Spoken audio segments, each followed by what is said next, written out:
Ladies and gentlemen, boys and girls, children of all ages, Daily Football Roundup proudly brings to you the best damn podcast in the world, the 12-Ounce Curl Route Podcast. I am your host, Aaron Current. You can find me on X at Aaron Current. My co-host, Kyle, can be found there at DF Roundup. And my co-host, C-Flow, is too cool for X. What's going on, fellas? How we doing this week?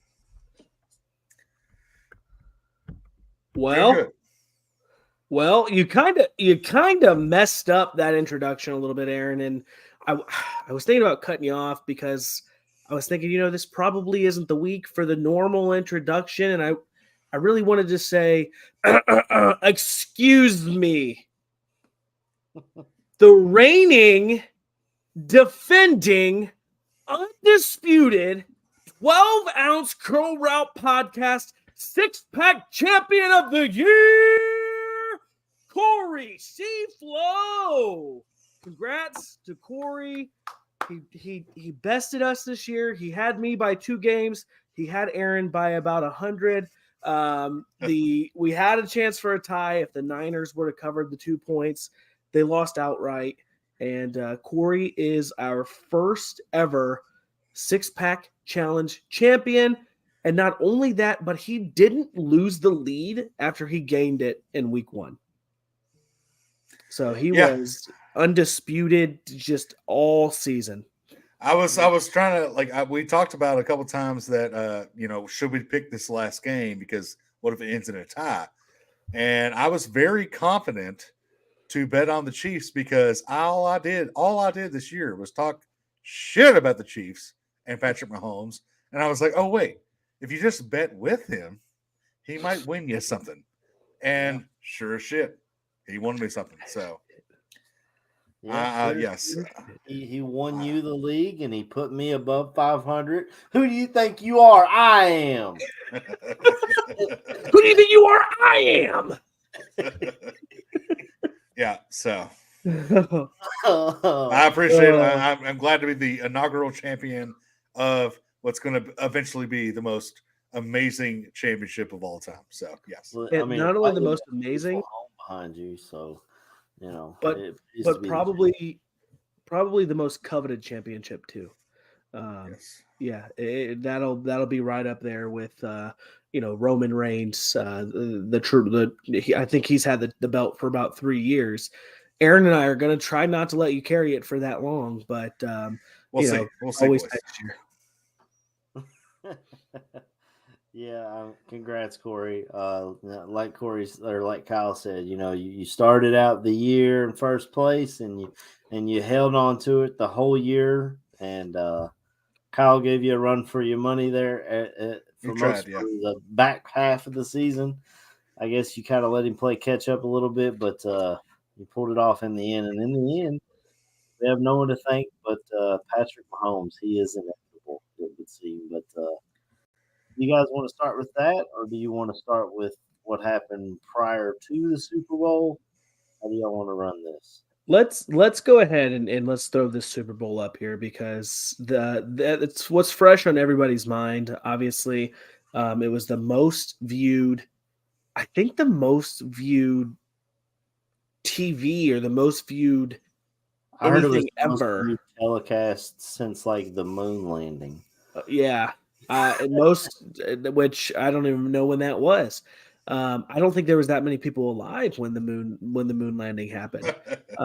But this had, I think, 100 and I don't know how many it had. I read it earlier. It had a lot of people that watched this game. And yeah, I read it as well. For me, I don't feel like this game was really hyped up as much as kind of the other ones, or maybe I just tuned out a little bit more for this one, just because I was tired of seeing Patrick Mahomes and Travis Kelce and T Swift. T Swift. I mean, the way I see it, as I said, Patrick Mahomes is inevitable. T Swift came in there and stole Travis Kelce's heart, and it became a big story. And I believe it had to do with why this was so watched, as all those Swifties tuned in to watch the Super Bowl, and they've probably never watched one their entire lives, and they tuned into this one. And a lot of people they looked at the Chiefs and they looked at that Lombardi Trophy. They said they'll never, ever, ever get back together, but they did. There was some bad blood. Now there's blank space on the Lombardi Trophy. They're writing the Chiefs' name in it. Super Bowl 58. My man writes the worst jokes ever. Is this just straight off the cuff, or did you write this down? And Thinking of that one today, I actually Googled Taylor Swift songs to try and put together a monologue, and those were the three that I could find. You missed the fact that both jerseys were red, Aaron. Yeah, I guess that was I think that's a title of an album one time. I'll tell you what wasn't was red. Purple. Mm-hmm. Sorry, Kyle. I think purple's a hint of red because purple and blue, red and blue make purple. So I was close. I'd say it's about 50-50. Sure. But I don't know. I just woke up this morning. I don't know about you, but I'm feeling 22. And that's how many points the 49ers scored. And obviously it wasn't enough to beat the Kansas City Chiefs. That is true. That was off the cuff. That was right off the cuff. Way to go. That was terrible. Hey, I'll give you a pat on the back. I know C-Flow might not, but your boy Aaron, he's got your back, man. Well, so I want to say this real quick. As you can ahead. see, my new house here, my new glorious house here that I have, that was because I finally decided not to bet against Patrick Mahomes, and boy, did it pay off. See, I remember when I bet against him Christmas Day, I believe it was. Was it New Year's or Christmas? Christmas. I is put a $50 free bet on the Raiders outright to win, and I believe that week. No, that was Christmas Day. Okay, all right. Yeah, and I think that week I took the Raiders plus 13, and you guys were both on the Chiefs, I believe. I don't know. I mean, for me, I think what really did me in the six-pack challenge this year is the last three matchups in the playoffs, I took the Bills, the Ravens, and the 49ers.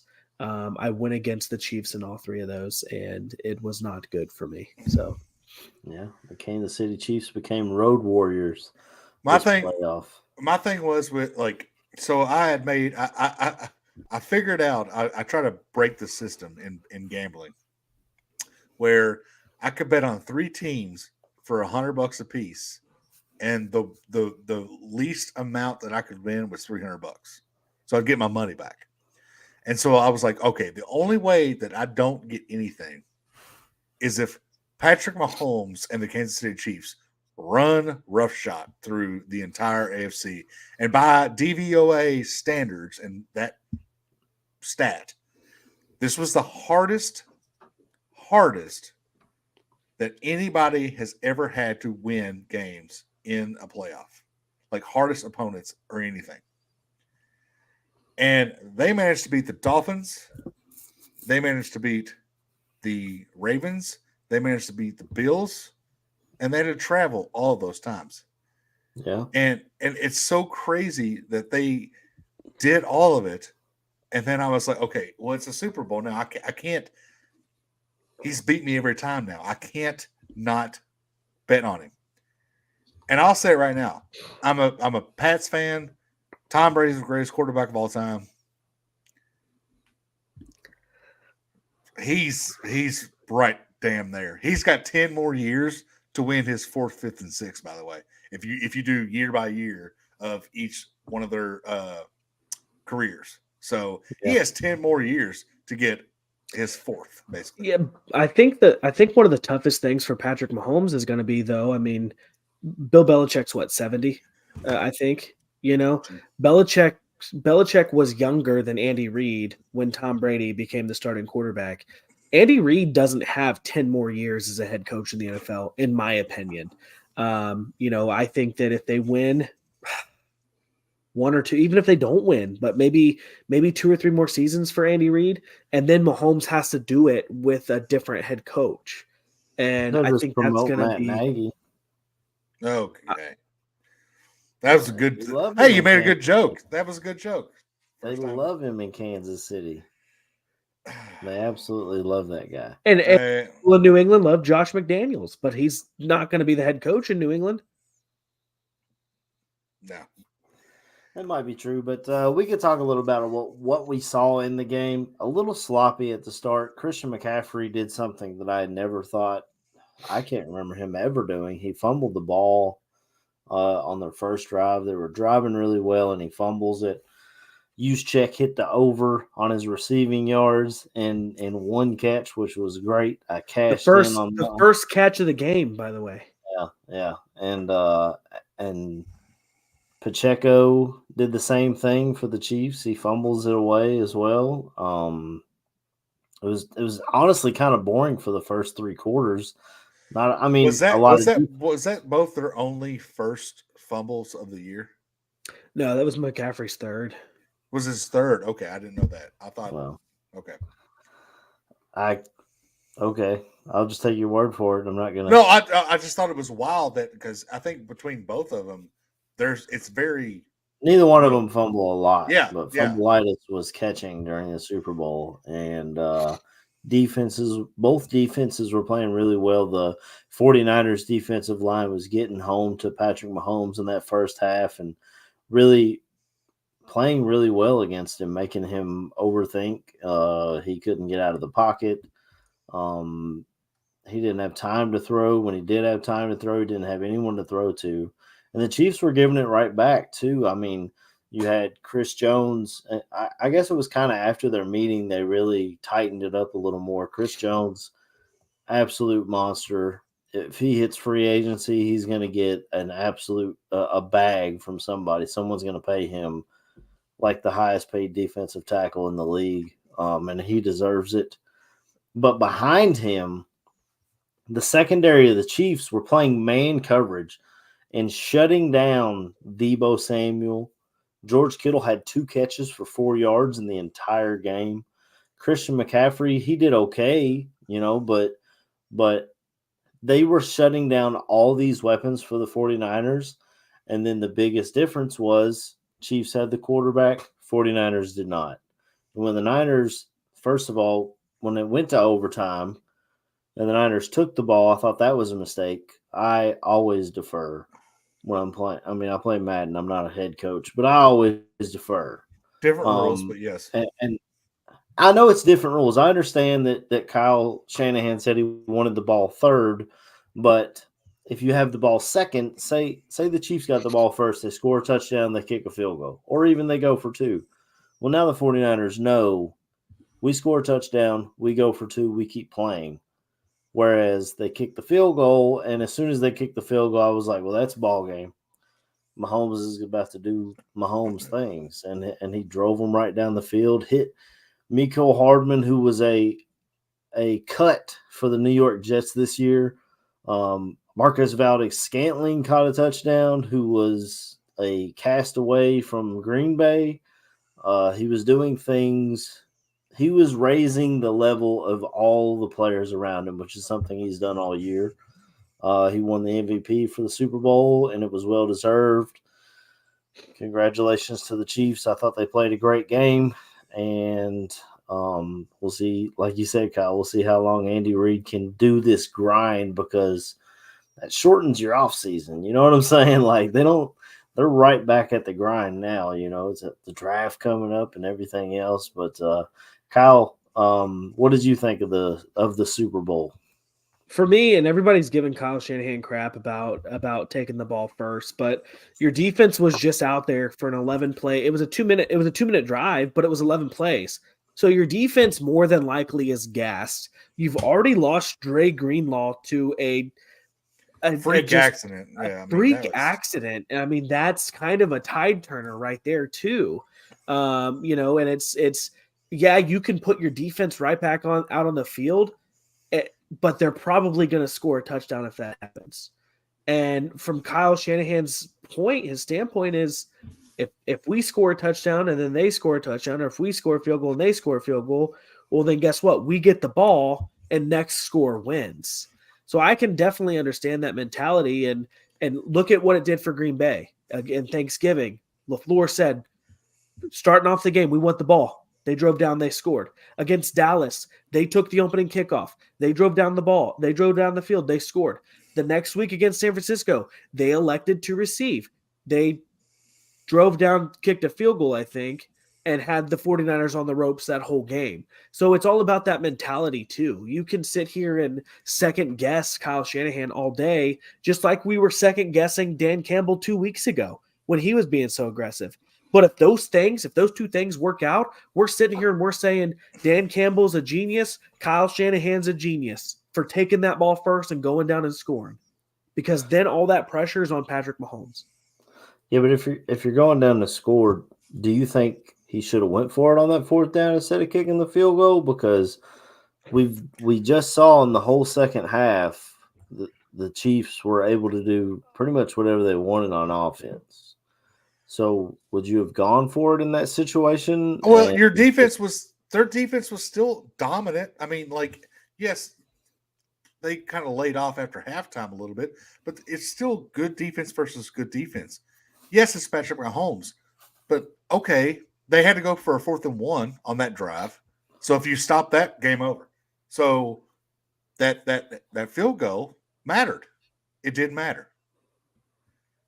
Yeah, I guess that's true. I don't know. I always defer, and if I were in that situation, and I love Kyle Shanahan, he's my favorite coach in the whole league. So, but they were saying some of the 49ers players didn't even know the overtime rules had changed.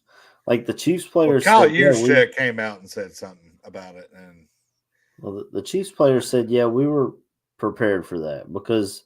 It changed because of them. You know, they had the game against Brady and then the game against Josh Allen where it fell both ways of the overtime rule. And then they were like, well, it's kind of dumb that we have the same rules. We should change that. And I like the rule. I feel like I would go on defense first. Even if they just came off the field, there was a 7-minute break in action, which doesn't seem like a ton, but I mean, how long is a normal halftime? 15, 20 minutes? So it's Super Bowl, about it's half 33 minutes, I think. The Super Bowl halftime is that.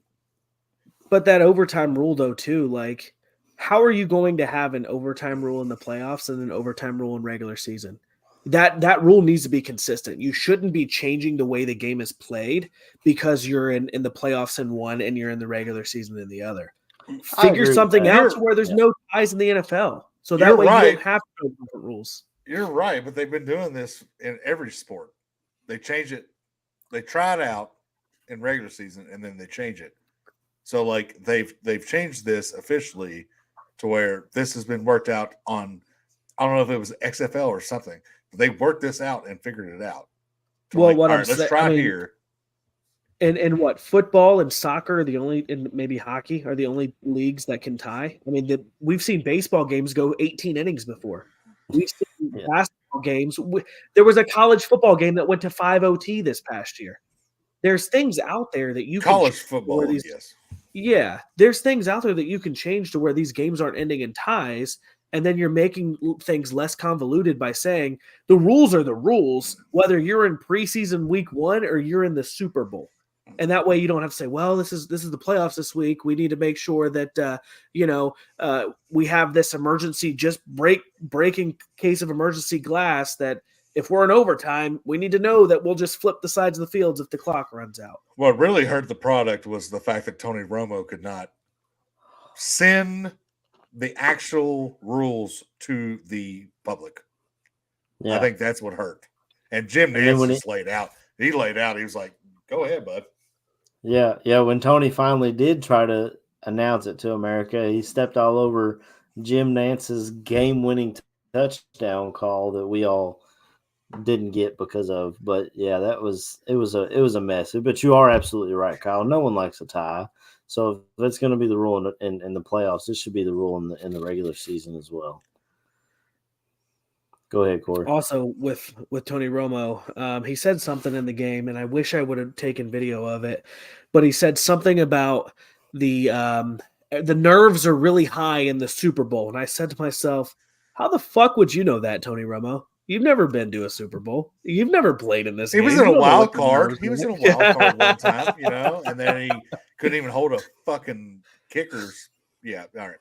So the other thing that I had, like with the announcing part of that, if I'm Fox and CBS, if I'm CBS, I trade for Greg Olson somehow. Figure it out. Yeah. Figure out how to do that because Tom Brady's coming and Yep. he's going to be there. And I don't know how that's going to work out. Two, like you yeah. can't Greg have, Olson was. Go ahead. well, I would say you can't have the biggest sporting event of all time and nobody be able to tell you what's going on. And then I think maybe 2 minutes in to the fourth quarter, every play, Tony Romo was like, well, this is it. This is it. This is it, boys. And he was just so like that kind of like obviously we were watching the game, we weren't listening to them, but that kind of ruined like some stuff. Like I don't know what he was trying to get at there, but it was bad. Like that when kind of Romo first started, I loved it. He was able to see what was going on. It seemed like he studied tape through the week. He knew what to expect, and now it just feels like he goes out there and wings it and doesn't even give a shit. The guy was singing Adele coming back or going into a break. Like, yeah. I just, what are you doing, Tony Romo? What you did to get the bag. It's like those NFL players when they get paid and then they just say, all right, I'm done. I'm done playing hard. That's what he's done. He worked hard. He studied tape. He talked to people and got the bag and was like, well, Jim, we'll just show up and figure it out. See you at the golf course. I don't know. Do you think, and to stay with the announcers for a second, do you think that in the next 3 years, instead of the Manning cast, we have the Kelsey cast? Oh, I would love that. No, because they have their own podcast. They don't give a shit. I don't think that ESPN or anybody could throw enough money that they would just not do their podcast instead. At this point, like they've only been doing this for a year and some change, and they're already the biggest podcast over Le Batard show, the Rosillo show, Bill Simmons, Pardon My Take. They're already the biggest one. So why? And they're right up there with the 12-ounce Crow Route podcast. Yeah, that's it. So like, why dumb it down, so to speak, metaphorically? Yeah. I don't think so. Now Travis is not going to retire, obviously, but they can still do this and make so much money. So why dumb it down? I think Jason ends up going into the booth though. He on a Thursday night game, I think it was that Bears-Panthers game, awful game, but Jason Kelsey just happened to be in Chicago and they pulled him into the booth and he did a hell of a job. And being a center, protections, what defenses are trying to do, especially if you're at the top of your game like he is. So being able to see that and convey it to us fans, because the average NFL fan is much smarter these days than they have been in the past because we have so much at our disposal. The tapes are out there to watch tape, or if you take advantage of it. I'm not saying every NFL fan. Some of them are still, I don't know. I hear them on Chicago radio every day, but yeah, I think I could definitely see Jason being in the booth. I think Travis, I don't know. He just wants to be a bro. Fight for your right to party and start yelling "Viva Las Vegas." The guy just seems. I mean, he's having a good time. My man's just jacked. He's just jacked. He's so much adrenaline going on with him. I could see like Amazon or somebody like that offering Jason or somebody like one of the smaller ones that's not a weekly thing. Mm-hmm. Like you have to be there, you have to do something. Maybe offering him some cash to come over and do something like a spot. Yeah. But other than that, I don't see them doing anything like that. What if? Now, hear me out. This is very, very hypothetical and a very long stretch, but I think this could have some legs. right? And I haven't really looked at Jason Kelsey's contract for 2024, but I think essentially it was a void year. I think that if Kelsey comes back to the Eagles, they're going to sign a new deal. But what if he doesn't go back to the Eagles and he says, "Hey, I looked really good in those red and yellow overalls. Let me go try to win one real quick with my brother. Let me play one more season. Let me sign a 1-year deal with the Chiefs for real cheap, and let me go try to win one more." So I've thought about that a Go lot. ahead. I think there's going to be a contract issue with that because why not? Like their center is a young center, but he's been hurt a few times. And then with Joe Tooney going out, who knows what's going to happen with him next year? I think that wouldn't be the worst thing. I just don't think Jeffrey Lurie's going to be like, no, if you're playing next year, you're playing with us. Yeah, but I think that like I said, I haven't really done a lot of deep dive on his contract, but I think essentially his 2024 year was more of a void year. It's more of a, they need to reconstruct to bring him back. So I'm gonna look it up real quick and see if I can Jeffrey find Lurie may actually say, Jason, we appreciate everything you've done for this organization. We're gonna let you have your wishes and go play for Kansas City. Or he could always hold out and say, "Trade me." I don't. I'm looking up his current contract right now. Trade me for a next year 7th round pick. It's not really dirt on anybody's hands if they make a deal like that if he still has contract. But yeah, I mean, I think that'd be really cool. His wife would have to make a decision because she opted to wear her Cincinnati Bearcats gear because she knows she's got to sit with those Eagles fans next year. I think that was the bottom line of that decision. But so apparently, this is the newest thing. He has signed a 1-year deal with the Philadelphia Eagles for 14.2, with 10.3 guaranteed. I think that was earlier in the off season. All right, I'll keep researching. But yeah, I mean, it's a good idea to think of. I think it'd be really cool if they were on the same team and if they were able to win a title together and the Chiefs end up winning 3 in a row, a three-peat. Has that ever been done? I know your Patriots were the last ones to win back-to-back. So we've won back-to-back. Yep, it's never been done, three-peat. So if he's able to go out there and the Chiefs win a three-peat and they both ride off into the sunset together, I think it'd be really cool. It would just be whether all the logistics worked out with that or not. But I don't know, man. It's crazy. I thought it was a hell of a game. I know I went to work the next day and a bunch of people were like, they weren't impressed or they didn't like the game. And I was like, it had me tuned in for the whole. I stayed up till 11 o'clock at night watching this game because it had me like on the edge of my seat the whole game.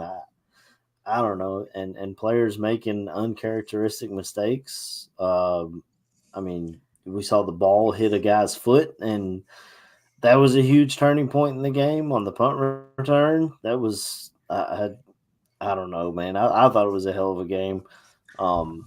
I don't care for JJ McLeod getting death threats when that was not even his fault, and that's already been a thing too. So, kick return, punt return. I think it's Ray, but I think that Ray. Someone was saying that you have to yell out poison, or let someone know that the ball's coming. And well, I mean, you see the video. He was like, hey. Yeah, he was trying. I mean, it's not like he wanted the loss to be on him, and I still don't think the loss was completely on him. I mean, you had a kicker who had his extra point block that changed the trajectory of the game because it changed the way the Chiefs played the clock at the end of the game. Granted, they may have just went ahead and scored a touchdown and won at the end, but yeah, I mean, it's so many points changed everything about the game. I don't know, but I was just really shocked that the Chiefs were able to shut down all those weapons that the 49ers have. And we talked about it last week, the two different ways to look at how to build a team. And the 49ers have built around Mr. Irrelevant, who's making $900,000 this year, so they're able to pay all those other players. Whereas Patrick Mahomes is making $50 million, but he's able to raise the level of play of everyone around him. And I don't know. I thought it was a great game. Unless there's something else, we can move on. Well, real quick, I think total yardage for CMC was still 170. 160, I believe. Yeah, okay. So that's shutting him down, and he's still, he scored a touchdown. So, man. Oh, coming out of halftime, his coach shut him down. They threw the ball 6 times, and it was 2 3-and-outs, and that was again. So I was talking about swinging points in the game, like Aaron. I was sitting with Nate. Nate, who's a San Fran fan, he was just like, "Run the ball, run the ball, run the ball," and they just wouldn't do it. And it seemed like every time they brought in Juszczyk and ran with the fullback and the running back behind him, they were just getting 5 or 6 yards. I think they averaged like 6.5 or some stupid, like something like that. And Brock played a decent game. Like, it wasn't Brock's fault for the most part. In the first half, Purdy was playing better than Mahomes. Mahomes couldn't find the open man. He was finding the other team. Jawan Jennings was playing better than Mahomes in the first half. I mean, like, by the way, Jawan Jennings, all those overs slammed. Yeah. Third and Jawan is what they call him. Apparently, I think Romo said that. Maybe I don't know. He did, but yeah, I thought that was. Is there anything else? Are you guys ready to move on to the Hall of Fame class? Move on. All right, moving right along. On Thursday night, we had the NFL honors, and the Hall of Fame class of 2024 was announced. Dwight Freeney, the defensive end of the Colts. Devin Hester. I put kick returner for Bears. Technically, he was a wide receiver, but he's in there because of his kick returning ability. Andre Johnson, the wide receiver from the Texans. Julius Peppers, the defensive end from the Panthers. Also played for the Bears and the Packers, and then back to the Panthers. Patrick Willis, the linebacker of the 49ers. Randy Gradishaw, the linebacker of the Broncos, and Steve Mongo McMichael, the defensive tackle of the Bears. So, in my eyes, it's 3 more Bears getting in. Devin Hester was my first Bears jersey, so he owns a special place in my heart. And I loved Julius Peppers while he was with us as well. I bought that jersey in Korea, Kyle. That was one of my first purchases. And Steve Mongo McMichael, when he retired, he led the league in sacks for defensive tackles. He is battling ALS and it's heartbreaking to see what he looks like now. But I was really happy that so many Bears were going in, and it looks like the Bears might be playing in Canton, and your boy might see what it costs to go up there for the induction ceremony. But those are the guys that stuck out to me for obvious reasons. Kyle, what do you think of this year's class? Well, I mean, obviously you got the all-time great Green Bay Packer there, Julius Peppers, so that's a good one. Funny enough, with Devin Hester, I can remember playing Madden, and he was drafted as a corner for the Bears. For him to become a wide receiver, I mean, essentially he's, like you said, he's being inducted as kind of more of a return specialist than anything. But what a weapon to have on the field. He is or was what Tavon Austin was supposed to be when he came to the NFL. What was the guy for the Vikings? Percy Harvin. Percy Harvin, thank you. Yes, Percy Harvin. I mean, Cordero Patterson has had success even as a runner too. Yeah. Devin Hester, I mean, just to watch the guy and know when he gets the ball in his hands, watch out. Andre Johnson, I can remember watching him as a young kid, and he was kind of that first great Houston Texan. And Patrick Willis, I think his career was cut short by a few years too. Steve Mongo McMichael, for me, I knew him from the WCW more than I knew him from the NFL. So surprised that Antonio Gates didn't get in. There's obviously another chance for him next year and everything. And then Eli Manning is on the ballot next year as a first timer. So we'll see. But these guys are going to get their time in August in Canton. And yeah, congratulations to them. Yeah, and Hester, in my opinion, was really ahead of his time.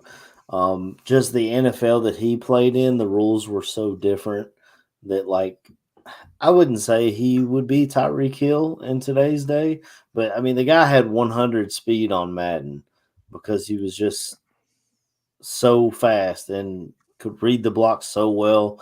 And I heard a clip of a reporter asking him, I don't remember if it was right after he broke the record or if it may have been in like his rookie year. He had returned like 6 punts for touchdowns that year. And they were like, "What's your secret, man? You are doing this that no one else could do." And his answer, it was like that the reason I don't know if Peyton Manning would be a great coach or Michael Jordan would be a great coach, because he was just like, well, I see the team. It was almost like the water boy answer. I see the other color and I just run away from that. It usually gets me in the end zone. And it's like, it was like the water boy answer when he asked him how he gets so many sacks and finds himself in the right position all the time. Corey, what sticks out to you on this list? So my favorite thing about Devin Hester was when you played Madden franchise and you had to sign people for certain contracts, he was always so cheap. So when you knew how to throw the ball to him, god damn, that was awesome. My big issue is not he was a Bear at one time. My issue is who got left out, and it's Jared Allen. I think Jared Allen should have been on this list over a couple of people, and I really do like. I think he deserves to be, should already be in the Hall of Fame, in my opinion. But that would have given you another Bear technically, even though I think I see him as a Viking. He kind of he was definitely a Viking. Career. I do love the Dwight Freeney and Andre Johnson and Julius Peppers, of course. When you get into some of these old guys, I know Patrick Willis too was also amazing. You get into some of these older guys, like, okay, we can figure out how to get those in. Like, instead of 7, maybe get 8 in this year or something like that. But I don't care for. It's not baseball's Hall of Fame, which is crazy, but I feel like, what are we doing here with Jared Allen? Like, I can see what you're saying with Jared Allen. He definitely deserves to be there one of these days. And Kyle's point with Antonio Gates, I mean, he was so great at the tight end position when like him and Tony Gonzalez, right? Made the back tight then, ends. Those were the dudes, But Mongo's been waiting a long time to get in. And it's just hard for me to find someone on this list that I could pull out. Dwight Freeney with his spin move was just an absolute. I mean, I remember trying to emulate that while I was on the field. Well, the kicker is like what baseball has. You can have 110 go in at one time. I'm exaggerating, obviously, but then like in football, you can only have like 8 or 7. Yeah. So like, let's figure it out a little bit. Yeah. Like, maybe make the number a solid 10. I mean, if you're going to be close to it anyway, have 10 a year. I don't know, but the Baseball Hall of Fame is a completely different issue to me. I grew up watching the steroid era, and it was the funnest baseball I've ever seen. And they refused to put any of those guys in, which is insane to me. But I think it's a pretty solid class overall, and still a great class by far. I definitely think Jared Allen and Antonio Gates will have their day. It seems like a lot of receivers, tight ends, and those type of players, it takes them a while to get in. Like, was Randy Moss even first ballot? Should have been, but I don't think he was technically. Yeah, they make those guys wait for whatever reason. I mean, Devin Hester was the greatest returner of all time. There's no one's going to question that. He had to wait 3 years to get in. Luckily, in football and especially baseball, I mean, obviously we don't want people to die, but those people that are voting on certain ways, they're dying off, like especially in baseball. And so eventually you're going to get people that are going to get the votes to come in that are actually going to realize, like, okay, these people need to be in the Hall of Fame. Yeah. Yeah, definitely. I think Randy Moss was a first ballot. It was Terrell Owens that wasn't a first ballot Hall of Famer. There you go. And T.O. actually skipped his induction ceremony and did it from wherever the hell he was. I think it was at his house, yeah. So, and I think that's one of the big reasons why he wasn't a first ballot is because of his antics, his off the field antics. I mean, look at Antonio Brown. I mean, Antonio Brown probably has a really good shot at going to the Hall of Fame when he's eligible, but will he get in just due to the way that he carries himself off the field and those kind of things his career ended? I don't know if they'll bring him in. I mean, you know what's crazy about something like that is like Joe Buck, for example. Joe Buck was the one that made that call when Randy Moss faked his pulling his pants down to moon everybody, and he was like, "This is egregious. This is blah blah." That haunts him every day to this day that he made that call, because we're however many years removed, and he's like, "I don't even know why I got that mad about that." Like, but it was just the way that the NFL was, and that's how it was. That's how it was, and that's how we were supposed to do everything. And he's like, "Now I think it's funny as shit," but that's how I announced it when I was on TV. Make sure when you say Joe Buck's name, you say Hall of Famer Joe Buck, because two-time Hall of Famer. Yeah, he's Is he in the Baseball Hall of Fame yet too? Yes. I know he is in the baseball. Yeah. He's probably in a lot of different Hall of Fames because the man, I'm pretty sure he has like called a baseball and a football game in the same day. Yeah. Yeah, he's in that hair plug Hall of Fame as well. Yeah, he had the Kirk Herbstreit. He had the Kirk Herbstreit where they float him around like for 3 different sports in like 4 days or something. Yeah, he's just a professional though. Speaking of professionals, we'll get it right into the NFL honors. I took down some of the awards, not all the awards. I didn't realize how many awards there were until I started searching up to get all these names right. And the NFL honors was held Thursday night. This is when they announced the Hall of Fame class, but the major awards were given out as well. The MVP, Lamar Jackson, we called it, quarterback for the Ravens. The Walter Payton Man of the Year award was Cam Hayward of the defensive tackle of the Steelers. The Comeback Player of the Year went to Joe Flacco of the Browns. Wish I'd have put money on that. Goddamn. The Offensive Rookie of the Year was Coleridge Bernard Stroud IV. The Defensive Rookie of the Year was Will Anderson Jr. The Offensive Player of the Year was Christian McCaffrey, and the Defensive Player of the Year was Myles Garrett. I meant to put on here the Coach of the Year also went to Kevin Stefanski of the Browns. So obviously the Browns were in the Super Bowl, right? Because they had so many awards on awards night. They had them and the Texans. Yeah. I would like to say that I had the Roys of the Year. I had the Roys of the Year. You did. Yeah. You've been calling it since about mid-season. Yeah. But did Puka get snubbed? Yes, he did. Shouldn't Puka have been the Offensive Rookie of the Year? I mean, yes, he should have. He broke both the receptions and the yards records for rookie, right? I think I'm a Stroud boy, right? But like, man, that was what Puka did was amazing. Absolutely amazing. Absolutely. What Puka did was absolutely amazing, but what CJ Stroud was able to accomplish in 1 year, just think about it. Last year when the Texans were in the draft and they took CJ Stroud and they traded back up to get Will Anderson Jr., everyone at that time said, well, the Cardinals got the first and second pick next year, so no one expected anything from this team. He leads that team into the playoffs with a first-time head coach. I think CJ deserved it. Puka, if they had like I don't know what kind of award it would have to be named to be a receiver. But there's a big difference. There's 2 numbers. There's number 2 and there's number 177. Coleridge Bernard Stroud, and I'm not taking anything away from him because he's our guy on our podcast, right? He's our good friend of the show, not really, but he was drafted as the number 2 overall pick. He's supposed to be very talented.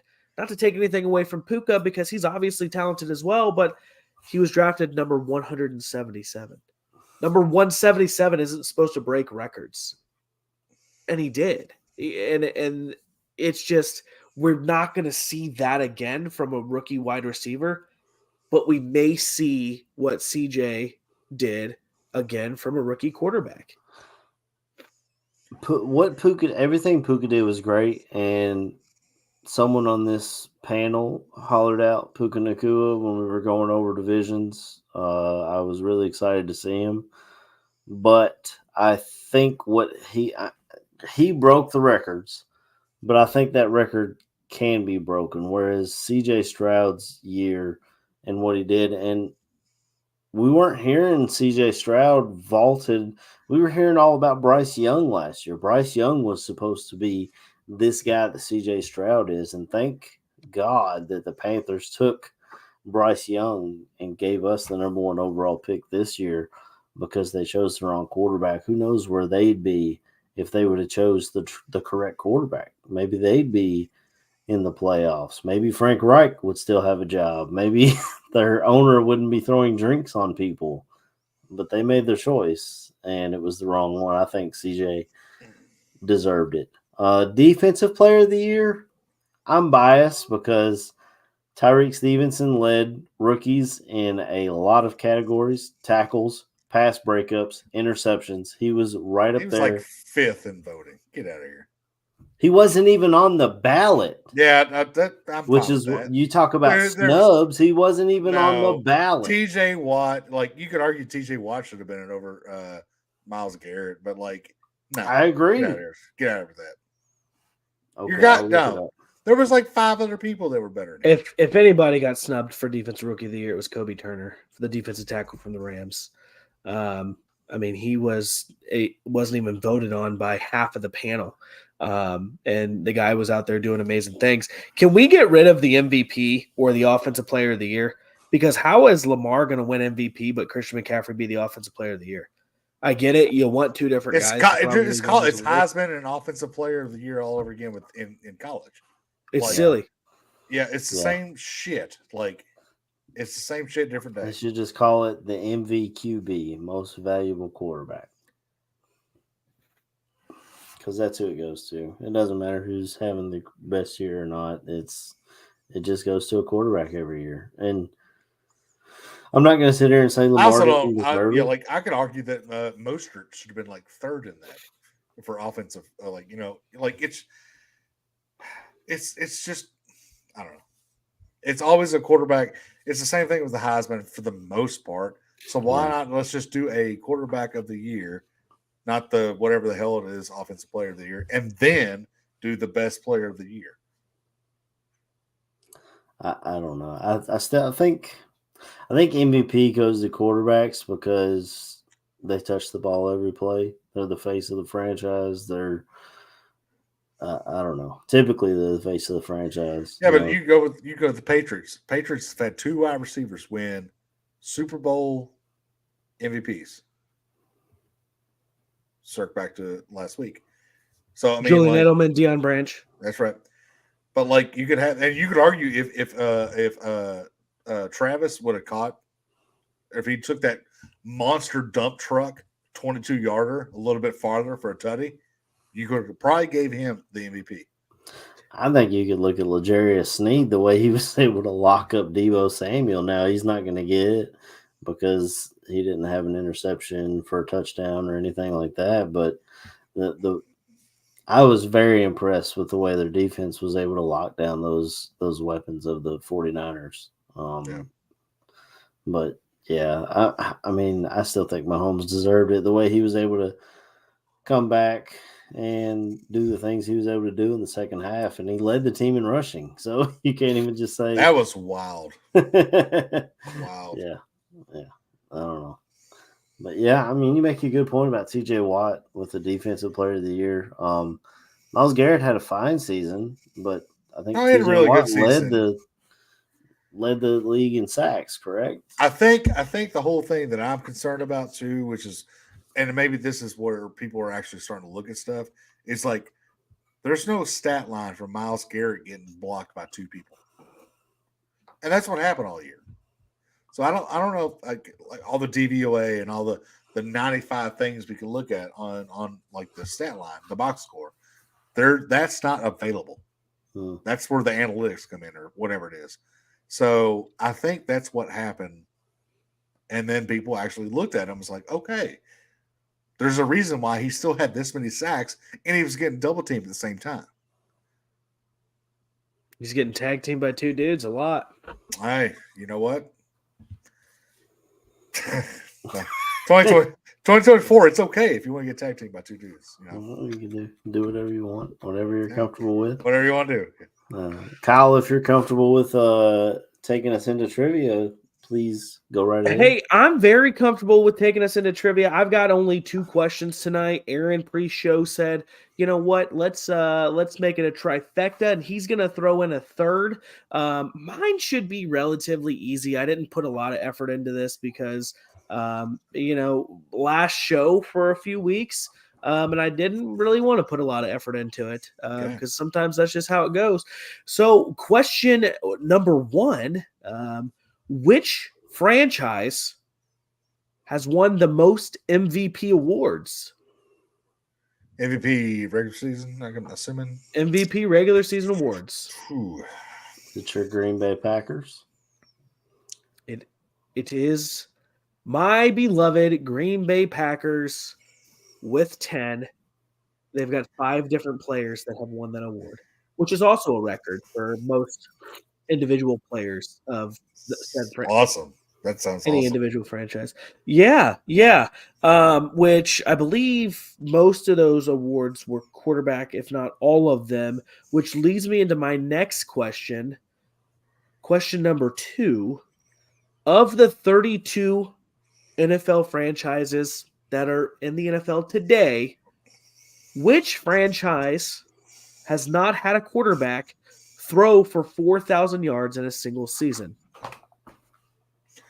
The Chicago Bears. Yeah, that's not a shocker at all. Fucking prick. It's the Chicago Bears. So on one side, you have a historic franchise that has won 10 MVPs from 5 different players. And on the other, you got a team that can't even put the ball down the field. I don't know how the NFC North just catching strays out of nowhere, i.e. the Chicago Bears. I thought this was supposed to be a group NFL thing. Well, I mean, we could just stay right on track with those questions, with my trivia question. What NFL franchise has the most Hall of Famers inducted into Chicago Bears? Thank you, Corey. Oh, okay. So, but how do they determine that's that? Like, though, to be fair, Aaron, that's like Cincinnati Reds being like, who's the oldest franchise? Because before Andre Johnson gets voted in or elected into the Hall of Fame, because technically he's not in yet, he hasn't had a ceremony. I believe there's only one player to have ever played for the Texans that's in the Hall of Fame, and it's Ed Reed. Okay. Yeah, I think you're right. By the way, Brian Cushing should be it. Eventually will be, I think. When is Luke Kuechly? Is he up for next year? Do we know if he's alive? Oh, he's alive. Well. It's 2 more years. 2 more years. Yeah, I liked him a lot. I loved him a lot. But my man is hurting right now. But that was my question. Which franchise had the most Hall of Famers? So it's which I got one for y'all. Which franchise has the most Super Bowls? Now or a year from now, when we're having a conversation that the Chiefs beat this team from the NFC in the Super Bowl? All the above. There was 2 different timelines. Right now, it's your New England Patriots, correct? Ooh. I don't think he's a Patriots fan. He is a Stroud boy for life. He's a Texans fan. Well, currently I'm in UK right now because we were beating Ole Miss by 7-9. So Also, Aaron, to answer your question, of course the Bears are going to have most players in the Hall of Fame because they've been around since 1776. Actually, 1920 in your franchise claims they were around in 1919, 1776. which is impossible because the NFL was founded in 1920. Can we talk about timeout? All right. Green Bay is title town. But can we talk about how the hell that you were talking about 1776 is NFL being played? That's just when the Chicago Bears became an organization. I think they also invented. Is that a real thing? No, but okay. All right. I was like, wait a minute. What are we doing? The Bears are a charter franchise that started in 1920. There were 6 teams: the Bears, the Giants, the Packers. This could be your good trivia question, Kyle, because I don't know the other 3. Were the Cardinals around then? Because I know we had Chicago Cardinals. But that's neither here nor there. How do the Packers claim 1919 when the NFL was established in 1920? Because the NFL or the NF, whatever the hell it was called, the National Football League or whatever it was called, they won all those titles, and then they finally had to play a AFL team. But they had won what? How many did y'all win before? No. What I'm saying, Corey, is if you knew anything about the Packers, you would know they joined the NFL in 1921, but they became the Green Bay Packers in 1919 because they were playing local teams in Wisconsin. So how many titles do the Acme Packers have? That's all I was asking, Kyle. How many do the Acme Packers have? Are the Bears and Packers still 1-2 for total championships, or have the other teams caught us?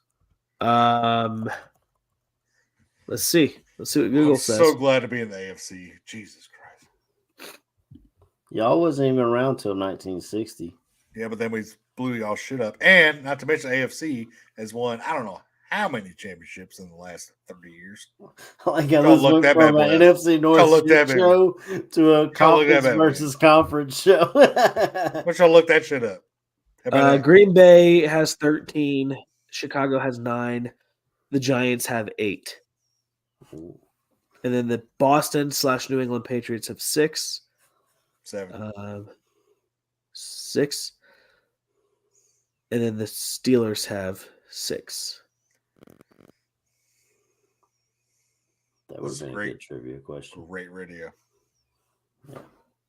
I think it is. But anyway, we'll get on out of here, failers, and we're coming back the week of free agency, correct? Kyle, is that the plan? We'll be back. This technically, I would say this puts a cap on season number 1 of the 12-ounce Curl Route podcast. We're going to take a break for a few weeks. We'll have some specials throughout through the off season. We'll be back for free agency. We'll be back for the draft. You may see us pop up here or there, but we'll be back full time a few weeks before the NFL preseason starts. But like I said, this caps off season 1 of the 12-ounce Curl Route podcast.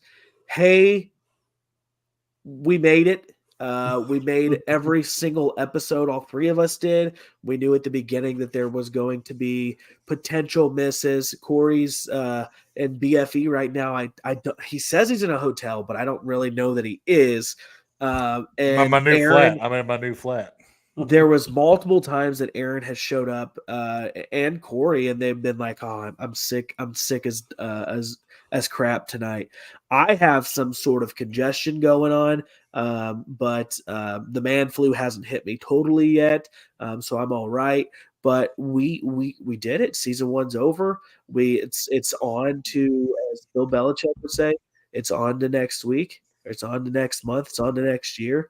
But for us to go the whole season and get here, I'm impressed. I think we did a really good job. Pat ourselves on the back, fellas.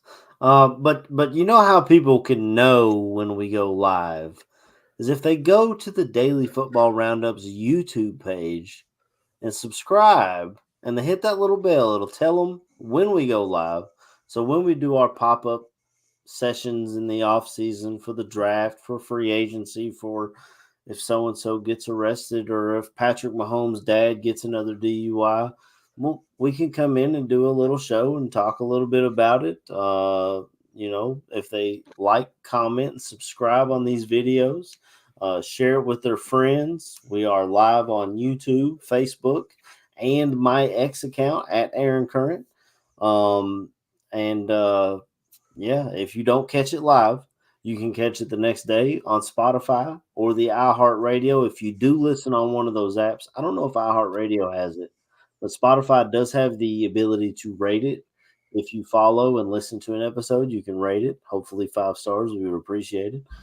But until free agency starts, Corey, you can tell them for me. Bye.